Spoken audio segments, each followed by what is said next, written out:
You're earning $90,000 a year in the city. It's twice what your parents made at your age. And somehow, you're sicker, more exhausted, and more medicated than they ever were.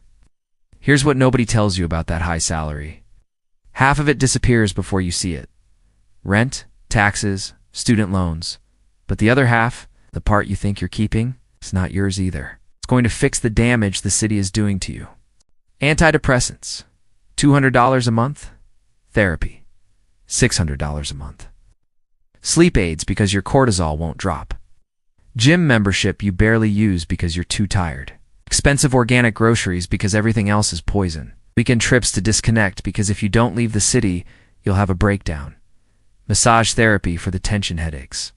Supplements because you never see sunlight. You're not earning $90,000. You're earning $90,000 and spending $30,000 to medicate yourself. Against the stress of earning $90,000, it's a closed loop. The city makes you sick, and then it sells you the cure. And it's not just money, it's your biology. Your nervous system is fried. Your cortisol is chronically elevated.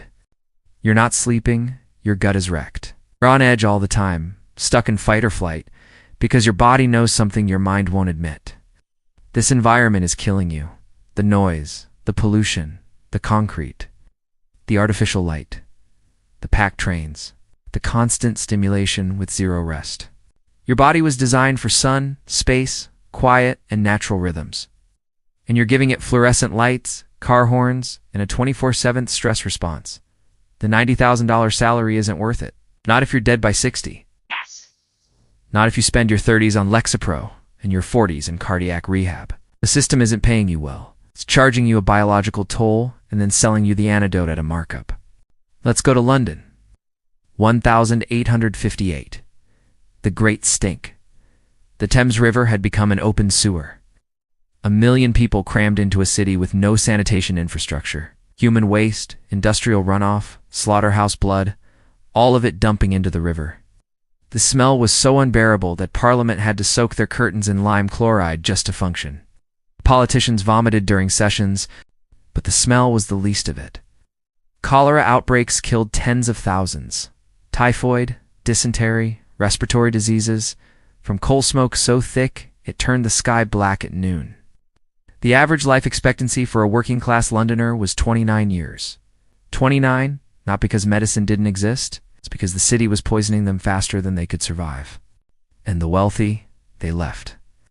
The aristocrats, the industrialists, the people who could afford to, they built country estates. Rolling green hills an hour outside London.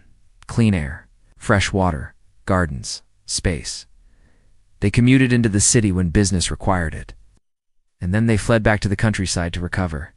The city was for the workers, factory laborers who couldn't leave, who breathed the coal smoke and drank the contaminated water and died young, while the people profiting from their labor lived in estates with clean air and lived into their 70s.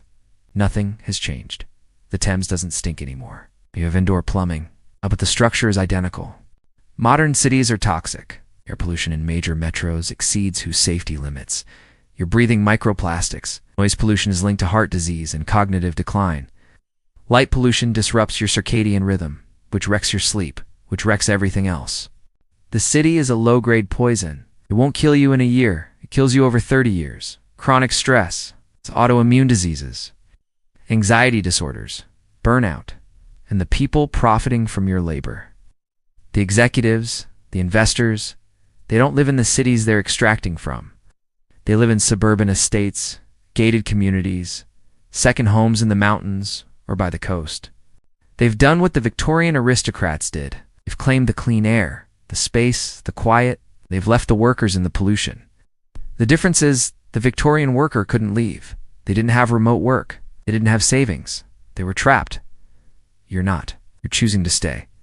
Because you've been told the salary's worth it. That the career justifies the biological cost.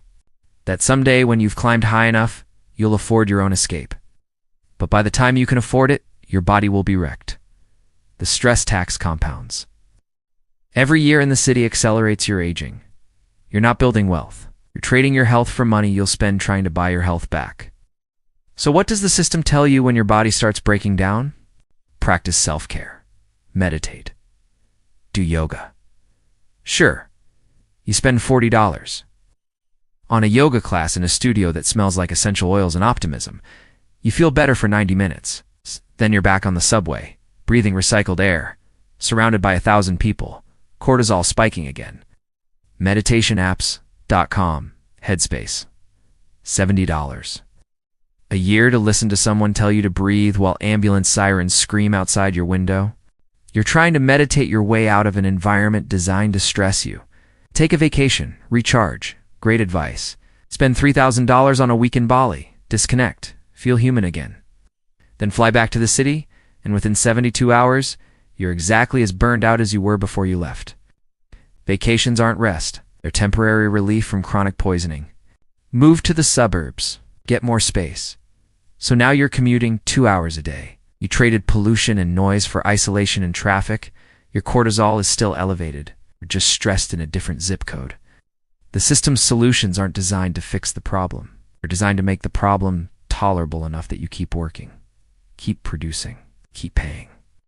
You buy the supplements, you see the therapist, you take the SSRIs, you stay in the city because that's where the jobs are, where the salary is, where you're supposed to be if you're serious about your career. But here's what they're not telling you.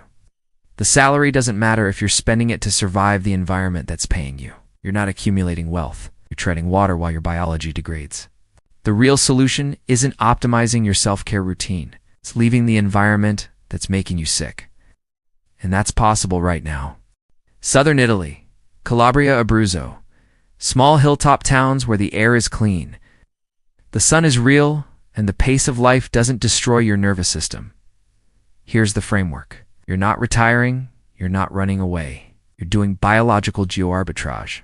You're moving your body to an environment where it can heal, where the baseline stress is so low that you don't need medication to function. Step 1. Buy a house in a walkable town, not a car-dependent suburb. A place where you walk to the market, to the cafe, to the piazza. Physical movement daily, without effort. No gym membership required. Your commute is a 10-minute walk through sunlit streets. A small stone house in Calabria or inland Abruzzo costs €25,000 to €40,000. You own it outright. No mortgage stress. No landlord raising your rent. The financial pressure that keeps your cortisol elevated? Gone. Step 2. Eliminate the environmental stressors. Clean air. Southern Italy's air quality is dramatically better than any major city. You're not breathing exhaust fumes and industrial particulates. You're breathing Mediterranean air. Real sunlight. Not fluorescent office lights. Actual sun. Every day. Which regulates your circadian rhythm, which fixes your sleep, which fixes your cortisol, which fixes everything downstream. Silence. Not the forced silence of noise-canceling headphones. Actual quiet. You hear birds, church bells, conversations in the street. Your nervous system, which has been in fight or flight for years, finally down. Step 3. Eat real food, not organic food trucked in from California. Food grown within 20 miles of where you live. Olive oil from local groves. Vegetables from the farmer down the road. Bread made that morning. The Mediterranean diet isn't a trend. It's what people eat when food isn't industrialized. And the health outcomes speak for themselves. Lower rates of heart disease. Lower obesity. Longer lifespans. Not because of supplements. Because of real food and low stress. Step 4. Work remotely, part-time. You don't need the $90,000 salary anymore. Your living costs are $500 to $700 per month. Rent is zero. Food is cheap. Healthcare in Italy is public and costs a fraction of U.S. insurance. You work 20 hours a week, freelance, consulting, remote contract work. That's $3,000 to $4,000 per month. More than enough, and the other 100 hours per week? That's your life. Not recovery time. Not weekends spent too exhausted to do anything. Your actual life. Let's compare the biology. City path. Chronic stress, disrupted sleep, processed food, pollution, noise, artificial light. Your body is in a constant state of low-grade inflammation. Your cortisol never drops. You age faster. You're on medication by 35. You look and feel 50 by the time you're 45. Southern Italy path, low stress, natural light, real food, clean air, physical movement. Your cortisol normalizes, your sleep repairs, your inflammation drops. You age slower. You look and feel better at 50 than you did at 35 in the city. This isn't a lifestyle upgrade, it's biological repair. You're giving your body the environment it was designed for, and it responds by healing. The people living in these towns, the ones who never left, they're healthier, calmer, and they live longer than their urban counterparts. Not because of genetics, it's because of environment. You can have that right now. For less than 1 year's rent in most cities. The Victorian aristocrats figured this out in 1858. They left the toxic city for clean countryside. You can do the same thing, except you don't need to be an aristocrat. You just need to stop believing the city is worth the biological cost. Here's the reality. Your body is keeping score. Every month in the city, every year of chronic stress, it's compounding. You're aging faster than you should. You're sicker than you need to be. You're paying for the privilege. The $90,000 salary isn't making you wealthy. It's making you sick. And then you're spending that wealth trying to manage the sickness. Or you could leave. Move to an environment where your baseline stress is so low you don't need antidepressants. Where your sleep is so good you don't need Ambien. Where your food is so clean you don't need supplements. Where your life is so calm you don't need $3,000 vacations to recover from it. The real luxury isn't a high salary. It's waking up without an alarm, without anxiety, without pain. It's walking through your day at a human pace. It's eating food that doesn't poison you. It's breathing air that doesn't age you. That's available right now. In Southern Europe, it's for less money than you're currently spending to survive in a city that's killing you. This isn't about escaping responsibility. It's about refusing to trade your health for a paycheck that mostly goes toward managing the damage the paycheck is causing. The Victorian workers didn't have a choice. They couldn't leave the smog and the sewage. If you don't, it's not because you're trapped. It's because you're still believing the lie that the city is worth it. Your body knows better. Listen to it. Start researching. Look at towns in Calabria, Abruzzo, southern Spain. See what your life could cost. Calculate how much you're currently spending on stress management.